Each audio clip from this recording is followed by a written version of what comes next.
সংগঠনের নেতৃত্ব আপনারা যারা আমাদের সভা শুনছেন, এর আগে কমরেড কর্ণেশ্বর বলেছেন, বাকিরাও আরও অনেকে বলেছেন নিশ্চয়ই।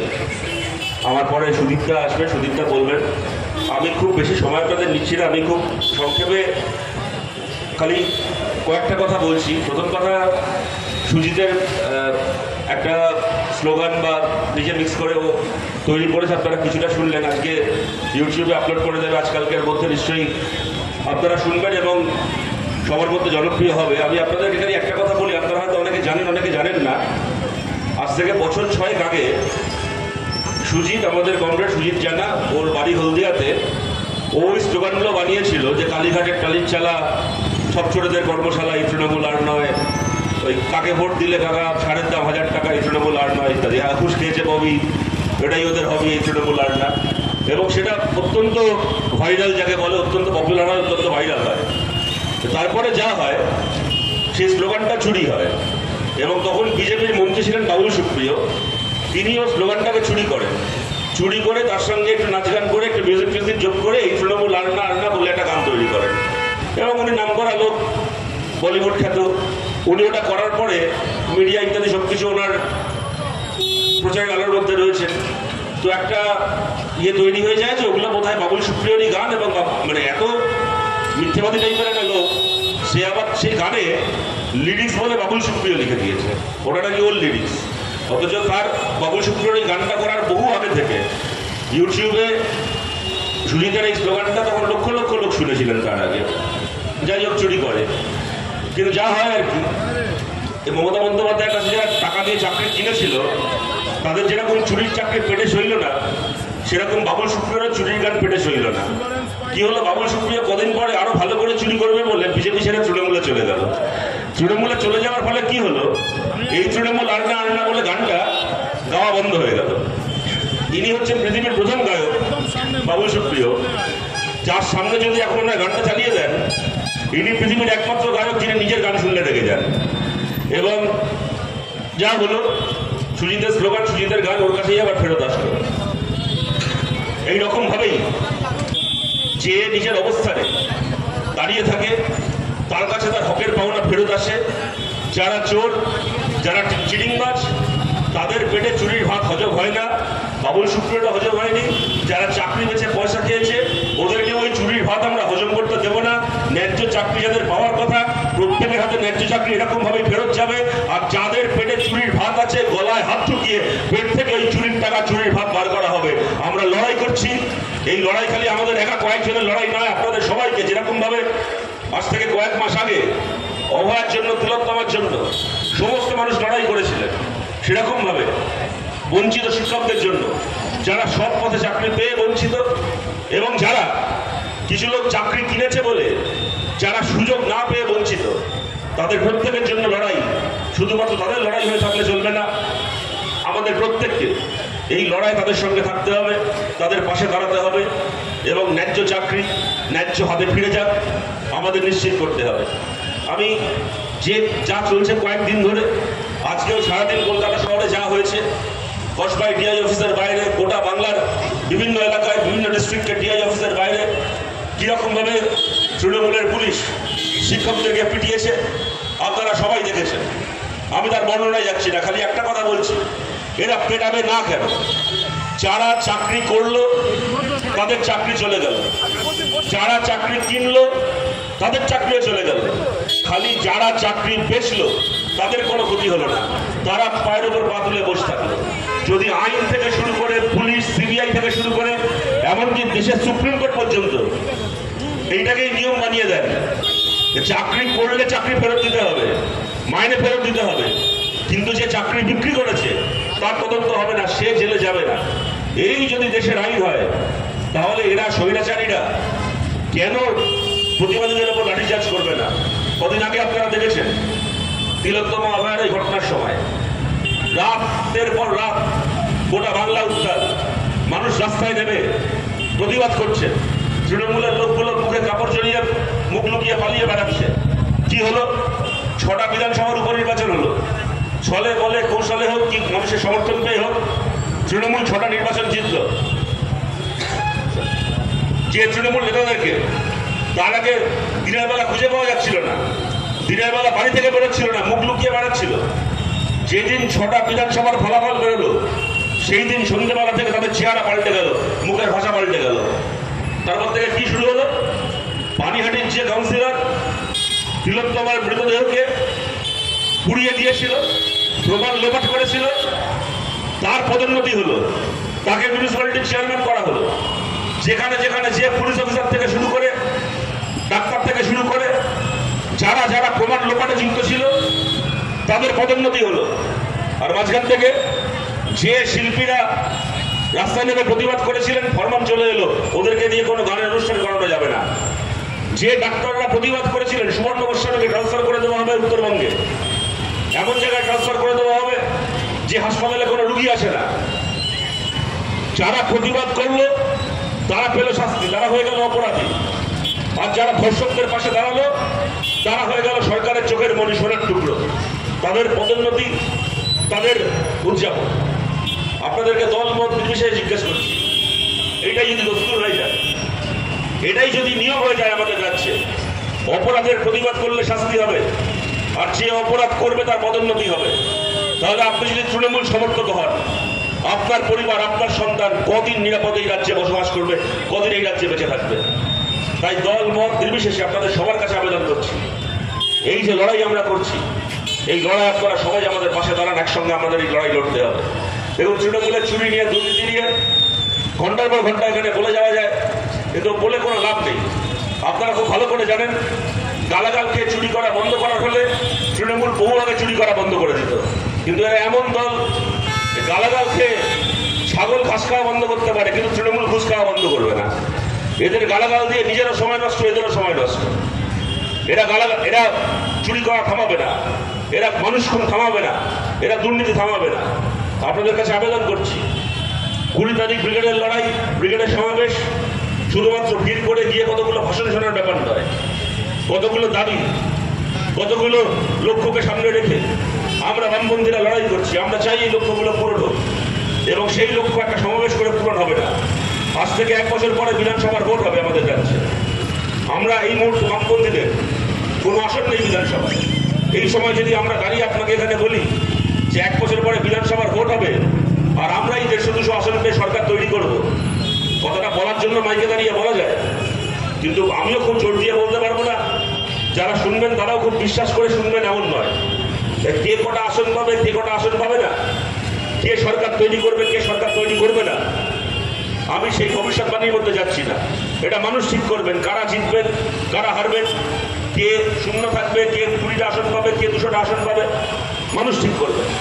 খালি আমি আপনাদেরকে বলছি, মানুষের বিচারে যদি আমাদের কণ্ঠস্বর বিধানসভায় পৌঁছায়, যদি আমরা সরকার তৈরি করি, যদি আমরা প্রধান বিরোধী পক্ষ হই, যদি আমরা দ্বিতীয় বিরোধী পক্ষ হই, আমরা যাই হই না কেন, আপনারা যা সিদ্ধান্ত নেবেন, তাহলে আমরা কতগুলো কাজ পশ্চিমবাংলা এবং ভারতে করতে চাই। আমাদের প্রথম কথা, দেখুন আপনারা জানেন আমাদের দেশে সুপ্রিম কোর্ট রায় দিয়েছিল, অযোধ্যায় মন্দির তৈরি হয়েছে। যার সেই রায় পছন্দ হয়েছে সেও মেনে নিয়েছে, যার সেই রায় পছন্দ হয়নি সেও মেনে নিয়েছে। কিন্তু আপনারা বলুন, যে সুপ্রিম কোর্ট অযোধ্যায় মন্দির তৈরির জন্য রায় দিয়েছিল, সেই সুপ্রিম কোর্ট তার 3 বছর আগে 2016 সালে, মানে মন্দিরের রায় এলো 2019-এ, তার 3 বছর আগে 2016 সালে আমাদের দেশে সুপ্রিম কোর্ট রায় দিল যে আমাদের দেশে সম কাজে সম বেতনের আইন করতে হবে। কন্ট্রাকচুয়াল কর্মী নিয়োগের নাম করে ছাঁটাই করতে পারি, আজকে কাজ করিয়ে কালকে তাড়িয়ে দিতে পারি, এই সিস্টেমে লোক নিয়োগ করা যাবে না। আজকে তাকিয়ে দেখুন আমাদের দেশের দিকে, আমাদের রাজ্যের দিকে, পার্মানেন্ট চাকরি বলে কোনো চাকরি নেই। কি বেসরকারি কি সরকারি ক্ষেত্রে চাকরি মানেই ক্যাজুয়াল, কন্ট্রাকচুয়াল। মাস্টার ডিগ্রি করছে ছেলেমেয়েরা, গ্র্যাজুয়েশন করছে, পড়াশোনা করছে, পড়ে একটা 10,000 টাকা, 15,000 টাকা, 20,000 টাকা চাকরি পেয়ে পেটে গালঘাম ছুটে যাচ্ছে। চাকরির কোনো স্থিরতা নেই, নিশ্চয়তা নেই। আজকে কাজ থাকলে কালকে থাকবে না, প্রভিডেন্ট ফান্ড নেই, শরীর খারাপ হলে কোনো চিকিৎসার সুবিধা নেই, দিন আনা দিন খাওয়া চাকরি। আপনাদেরকে বলছি, সুপ্রিম কোর্টের রায় মেনে যদি অযোধ্যায় মন্দির তৈরি করা যায়, তাহলে এই সুপ্রিম কোর্টের রায় মেনে সম কাজে সম বেতনের আইন করা যেত না? আমরা বলছি, আমরা বামপন্থীরা এবার সুযোগ পেলে আমাদের প্রথম কাজ হবে সম কাজে সম বেতনের আইন পাশ করানো বিধানসভায়। শুধুমাত্র সরকারি নয়, বেসরকারি চাকরিতেও দিনের পর দিন লোককে ক্যাজুয়াল কন্ট্রাকচুয়াল রেখে কাজ করানো যাবে না। ক্যাজুয়াল চাকরি কন্ট্রাকচুয়াল চাকরিকে 6 মাস থেকে 1 বছরের মধ্যে পার্মানেন্ট করতে হবে। এবং কোন বেসরকারি কোম্পানির মালিক যদি মনে করেন আমি একটা লোককে কাজে রাখবো 6 মাস 7 মাস 8 মাস তাকে দিয়ে কন্ট্রাকচুয়াল কাজ করাবো, তারপরে যাকে পার্মানেন্ট করার যে সময় আসবে অমনি তাকে ছাড়াই করে একজনকে সেই কাজে কন্ট্রাকচুয়াল করে রাখবো, কোন কোম্পানির মালিক ওই কাজ করতে পারবে না। পরিষ্কার সরকারের নিয়ম থাকবে। এই মুহূর্তে আপনার কোম্পানিতে যতজন ক্যাজুয়াল কন্ট্রাকচুয়াল আছে তাদেরকে আগে পার্মানেন্ট করতে হবে, তারপরে নতুন করে কন্ট্রাকচুয়াল নিয়োগ করার অধিকার পাবে সেই কোম্পানি। ওরা বিজেপি আপনাদেরকে বলেছিল রাম মন্দির উদ্বোধনের দিন বাড়িতে একটা করে প্রদীপ জ্বালতে, কদিন আগে বলল রামনবমীর দিন বাড়িতে একটা প্রদীপ জ্বালতে। আমরা বলছি সম কাজে সম বেতনের এই আইন যদি আমরা করতে পেরেছি তাহলে বছরে একদিন ওই রাম মন্দির উদ্বোধন আর রামনবমীর দিন নয়, বছরে 365 দিন আপনার বাড়িতে প্রদীপ জ্বলবে, কর্মসংস্থানের প্রদীপ, নিরাপত্তা নিশ্চয়তার প্রদীপ জ্বলবে আপনার বাড়িতে, মাথা উঁচু করে বাঁচার প্রদীপ জ্বলবে। এই কাজ আমরা বামপন্থীরা করতে চাই। আমাদের দ্বিতীয় কথা, সমস্ত রকমের নিয়োগ আপনারা জানেন বছরের পর বছর বামফ্রন্ট সরকার চলেছে। আমাদের দোষ ছিল, ত্রুটি ছিল, খামতি ছিল, সব ছিল, কিন্তু টাকা দিয়ে চাকরি বিক্রি করার চল ছিল না। সমস্ত সরকারি নিয়োগ আজকে এসএসসি চাকরি গেছে, আজ বাদেকাল টেটের রায় সুপ্রিম কোর্ট থেকে আসবে, তার চাকরিও হাইকোর্ট বাতিল করেছে। আমাদের আশঙ্কা, এটা আমাদের আনন্দ নয়, আমাদের আশঙ্কা একই রায় সুপ্রিম কোর্ট থেকে আসতে চলেছে, আরো বড় হাহাকার তৈরি হবে। এরপরে কলেজ সার্ভিস কমিশন রয়েছে। সরকারি চাকরি বাতিল হয়ে যাচ্ছে, দুঃস্বপ্নে কেউ কোনোদিন কল্পনা করতে পারেনি। সমস্ত নিয়োগকে স্বচ্ছতার সঙ্গে করানোর ব্যবস্থা আমরা তৈরি করেছিলাম পশ্চিমবাংলায়। আপনারা খুব ভালো করে জানেন এই চোর পিসি ভাইপোর গভর্নমেন্ট যে কদিন থাকবে একটা নিয়োগও স্বচ্ছভাবে হবে না, একটা নিয়োগও স্বচ্ছভাবে হবে না। প্রতিবার এরা টাকা খেয়ে নিয়োগ করবে, প্রতিবার মামলা হবে, প্রতিবার চাকরি বাতিল হবে, আর এদের চুরির টাকাগুলো এদের পকেটে ফেলে যাবে। আমরা বলছি সরকারি চাকরির ক্ষেত্রে আবার স্বচ্ছ নিয়োগ, মেধার ভিত্তিতে স্বচ্ছ নিয়োগ, যা জ্যোতি বসু বুদ্ধদেব ভট্টাচার্যের সরকারের আমলে আপনারা দেখেছেন, সেই ব্যবস্থা আবার পশ্চিমবাংলা আমরা ফিরিয়ে আনতে চাই যদি আপনারা আমাদের পাশে দেখেছেন। এবং প্রাইভেট স্কুল, বেসরকারি হাসপাতাল, তার মাইনে আপনারা দেখছেন। একজন মানুষ সারা জীবন কাজ করবেন, সারা জীবন পরিশ্রম করবেন, চাকরি করবেন, ব্যবসা করবেন, করে যত টাকা সঞ্চয় করবেন, শেষ বয়সে 12 দিন 14 দিন 15 দিন যদি অ্যাপোলো আর মেডিকায় আইসিইউতে থাকতে হয়, জীবনের 30-40 বছরের সঞ্চয় ওখানে দিয়ে বাড়ি চলে আসতে হবে। প্রাইভেট নার্সিংহোম এবং প্রাইভেট স্কুল, এই যে বলগাহীনভাবে তাদের মাইনে বাড়া এবং বলগাহীনভাবে তাদের চিকিৎসার খরচা, এর ওপর সরকারকে নিয়ন্ত্রণ তৈরি করতে হবে। পশ্চিমবঙ্গে সরকারকে বিল আনতে হবে। সমস্ত প্রাইভেট স্কুল এবং প্রাইভেট হাসপাতালে পড়াশোনা এবং চিকিৎসার খরচাকে বেঁধে দিতে হবে। এই আইন আমরা পশ্চিমবাংলায় আনতে চাই। এই কাজে আপনারা আমাদের পাশে থাকুন। এই কাজ কোনোদিন তৃণমূলের সরকার করবে না, কারণ আপনারাও খুব ভালো করে জানেন, আমাদের থেকে ভালো করে জানেন, এই সমস্ত বেসরকারি ব্যবসাদারদের পয়সায় এদের পার্টি চলে।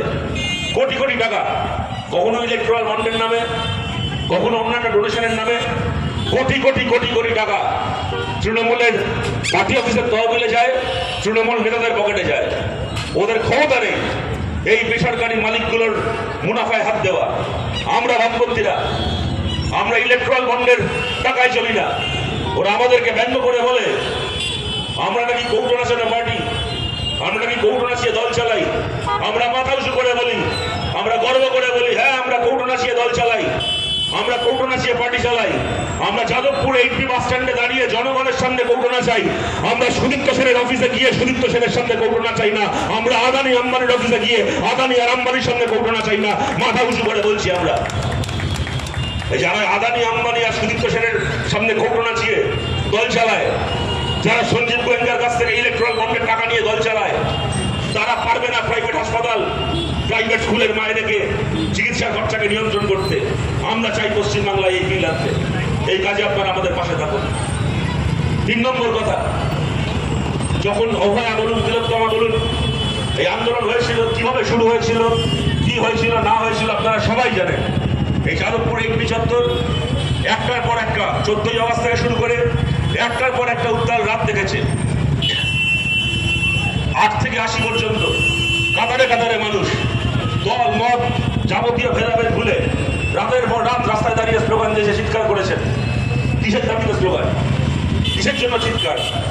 শুধুমাত্র একটা মৃত্যু, একটা খুন, একটা ধর্ষণ তদন্ত চাওয়ার জন্য তো নয়। যে আন্দোলন শুরু হয়েছিল একটা খুনের তদন্ত, একটা মৃত্যুর শাস্তির দাবিতে, সেই আন্দোলন আরো অনেক বড় দাবির চেহারা নিয়েছিল। অনেক জরুরি প্রশ্ন এই অভয় আন্দোলন থেকে উঠে এসেছিল, যে প্রশ্নগুলো গোটা সমাজকে, গোটা রাজনৈতিক ব্যবস্থাকে প্রশ্নের সামনে দাঁড় করিয়েছিল। যখন মুখ্যমন্ত্রী নিয়ম করলেন যে মেয়েদেরকে রাত্রিবেলা ডিউটি দেওয়া হবে না, তখন এই অভয় আন্দোলন থেকে প্রশ্ন উঠল যে কোনো পুরুষ যদি রাত্রিবেলা ডিউটি করতে পারে, তাহলে কোনো মহিলা কেন রাত্রিবেলা ডিউটি করতে পারবে না? তারপরে যে প্রশ্ন উঠলো, সেই প্রশ্ন আরো জরুরি প্রশ্ন, খালি অফিসের ডিউটি করার জন্য কেন? কোনো মহিলা ডিউটি করার জন্য নয়, তার যদি ইচ্ছে করে বন্ধুদের সঙ্গে পার্টি করবে বলে, তার যদি ইচ্ছে করে রাস্তায় করে বন্ধুর সঙ্গে দাঁড়িয়ে আড্ডা মারবে বলে, বেড়াতে যাবে বলে, এমনি রাস্তায় হাঁটবে বলে, তাহলেই বা সেই মহিলা নির্ভয় রাত্রিবেলা বাড়ি থেকে বেরোতে পারবে না কেন? গোটা সমাজ ব্যবস্থার সামনে, গোটা রাজনৈতিক ব্যবস্থার সামনে এই প্রশ্ন করেছিল অভয় আন্দোলন। আজকে এই 2025 সালেও এটা বাস্তব। কি আপনি গ্রামের মাঠে ক্ষেত মজুর, কি মহেশতলা বাটানগরের কোন লেদ কারখানার শ্রমিক, কি সল্টলেক সেক্টর 5-এর কোন আইটি এমপ্লয়ি, কি টালিগঞ্জ ফিল্ম ইন্ডাস্ট্রির কোন অভিনেতা অভিনেত্রী, আপনি যেদিকে তাকাবেন এক চেহারা। পুরুষের থেকে একই কাজ করা মহিলার মজুরি কম। একই কাজ করার জন্য একজন পুরুষ যা মজুরি পায়, একজন মহিলা আজকে 2025 সালে তার থেকে কম মজুরি পায়। এবং এটা খালি গ্রামের খেতে খামারে নয়, কি একটা মফস্বলের কারখানায় নয়, আইটি সেক্টর থেকে শুরু করে যাবতীয় হোয়াইট কলার জব যেগুলো, সেখানেও এই বাস্তবতা। এক ডিগ্রি, একরকম এক্সপার্টাইজ নিয়ে দুজন গেছেন চাকরি করতে, যখন ওয়েজ বার্গেনিং এ মাইনে ঠিক হচ্ছে, পুরুষের মাইনে বেশি, মহিলার স্যালারি কম। অভয় আন্দোলন প্রশ্ন তুলেছিল।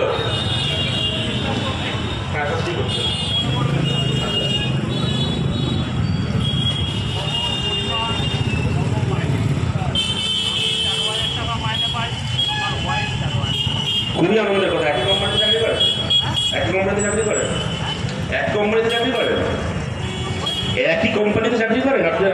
আমার ভাই আমার থেকে বেশি মাইনে পায়, একই কাজের জন্য বলা হচ্ছে। দুজন মানুষ এক মাইনে পেলে এটা রেলিভেন্ট নয়। আমার বউ আমার থেকে 4 গুণ বেশি মাইনে পায়, সেটা গুরুত্বপূর্ণ নয়। যাই হোক, যে কথাটা বলছিলাম, অভয় আন্দোলন থেকে প্রশ্ন উঠেছিল যে কেন সম কাজে সম মজুরি লিঙ্গ নিরপেক্ষ ভাবে কেন লাগু করা হবে না, ইত্যাদি এরকম শয়ে শয়ে প্রশ্ন, যে প্রশ্নগুলো রাজনৈতিক ব্যবস্থার সামনে, সমাজ ব্যবস্থার সামনে উঠেছিল। আমরা বলছি এই যাবতীয় প্রশ্নকে খালি একটা বাই ইলেকশনের 6টা আসনে জেতার ফলাফল দিয়ে এই সমস্ত প্রশ্নকে মাটি চাপা দেওয়া হয়েছিল। কিন্তু এই প্রতিটা প্রশ্নের উত্তর আমরা বামপন্থীরা, আমরা এই প্রতিটা প্রশ্নের উত্তরকে এই সমাজের সামনে উপস্থিত করব। আপনাদের কাছে বলছি, আপনাদের অনেকের মনে থাকবে 2024-এর লোকসভা ভোটের আগে আমরা আমাদের ম্যানিফেস্টোয় বলেছিলাম, কিন্তু আমরা কোনো আসন জিতিনি বলে সেটাকে পশ্চিমবাংলায় লাগু করতে পারিনি। আমরা এইবার বলছি 2026-এর বিধানসভা ভোটে আমাদের ম্যানিফেস্টোর প্রথম প্রতিশ্রুতি হবে এইটা, আমাদের প্রথম লক্ষ্য হবে এইটা, যে বিধানসভা কেন্দ্রে আমাদের পার্টির এমএলএরা জিতবেন, এমএলএ হিসেবে দায়িত্ব পাবেন, যেখানে 1টাতে পেতে পারেন, 10টায় পেতে পারেন, 100টায় পেতে পারেন, 150টায় পেতে পারেন, সেটা আপনাদের সিদ্ধান্ত। কিন্তু যদি একজনও বামপন্থী এমএলএ কোন বিধানসভা কেন্দ্রে যেতেন, তাহলে সেই এমএলএ তার 5 বছরের যে এমএলএ তহবিল, সেই এমএলএ তহবিলের মোট যে টাকা, সেই টাকার 3 ভাগের 1 ভাগ টাকা বরাদ্দ করবেন আলাদা করে মহিলাদের উন্নয়নের জন্য বিভিন্ন প্রজেক্টে, বিভিন্ন প্রকল্পে, মেয়েদের জন্য স্কুল তৈরি করা, মেয়েদের জন্য কলেজ তৈরি করা, যে মেয়েদের স্কুলগুলো এখন মাধ্যমিক অবধি হয়ে আছে সেগুলোকে উচ্চ মাধ্যমিকে উন্নীত করা, মেয়েদের জন্য বিভিন্ন সেলফ হেল্প গ্রুপ তৈরি করা, মেয়েদের জন্য সেলাই থেকে শুরু করে, হাতের কাজ থেকে শুরু করে, মোবাইল রিপেয়ারিং থেকে শুরু করে তাদেরকে স্বনির্ভর করার ব্যবস্থা করা, karate coaching centre, kung fu coaching centre করে তাদেরকে আত্মনির্ভর করা, এই যাবতীয় কাজ করার জন্য আমাদের প্রত্যেকজন এমএলএ তহবিলের 3 ভাগের 1 ভাগ টাকা তারা বরাদ্দ করবে এবং প্রতিটা বিধানসভা এলাকা ভিত্তিক একটা করে মহিলা থানা হবে,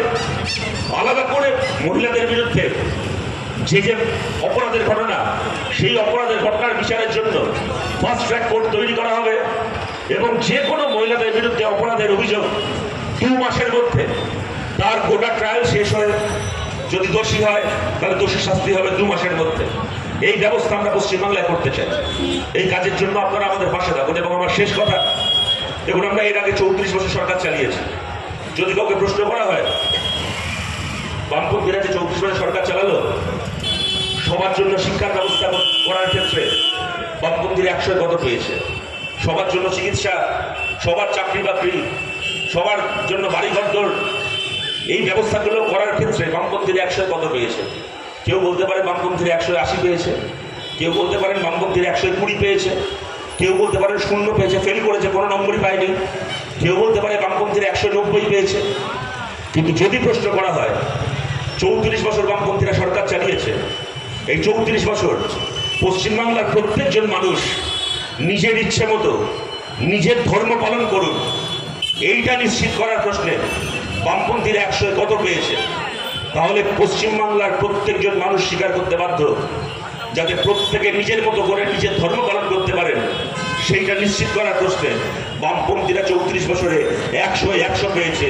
যেরকম ভাবে কোনোদিন আসানসোলের ইমাম সাহেবের মতো কোন ইমামকে দাঙ্গায় নিজের সন্তানকে হারাতে হয়নি, সেরকম পশ্চিমবাংলায় কোনোদিন কাউকে এই দৃশ্য দেখতে হয়নি যোগেশচন্দ্র কলেজের মতো যে পুলিশের সিকিউরিটি গার্ড দাঁড় করিয়ে সরস্বতী পুজো করতে হবে, না সরস্বতী পূজায় ভাঙচুর হবে, এই দৃশ্যও দেখতে হয়নি। আমরা বলছি, আমরা বামপন্থীরা, আমরা কমিউনিস্টরা, কেউ ঠাকুর মানতে পারে, কেউ ঠাকুর না মানতে পারে, কেউ নামাজ পড়তে পারে, কেউ নামাজ না পড়তে পারে, কিন্তু বামপন্থীরা সরকার চালানো মানে প্রত্যেকজন ধার্মিক মানুষ, তিনি হিন্দু ধর্মে বিশ্বাস করুন, তিনি ইসলামে বিশ্বাস করুন, প্রত্যেকজন ধার্মিক মানুষ যাতে নিজের ইচ্ছে মতো নিজের ধর্ম পালন করতে পারেন, তার গ্যারেন্টি এই সমাজে একমাত্র বামপন্থীরা দিতে পারে। আমরা সেই কাজ অতীতে করেছি, আমরা সেই কাজ করার জন্য আজও রাস্তায় দাঁড়িয়ে আছি, সুযোগ পেলে ভবিষ্যতে আমরা এই কাজ করব। আপনাদের সবার কাছে আবেদন করে 20 তারিখ ব্রিগেডের সমাবেশ সফল হোক। যুব সম্মেলন পরশু থেকে শুরু হচ্ছে কলকাতায়, বাংলার যুব সমাজ, কলকাতার যুব সমাজ, এই লড়াই আমাদের পাশে থাকুন। আপনাদের সবার কাছে আবেদন করে আপনাদের সবাইকে ধন্যবাদ জানিয়ে আমার কথা শেষ করছি। ভালো থাকবেন সবাই, নমস্কার।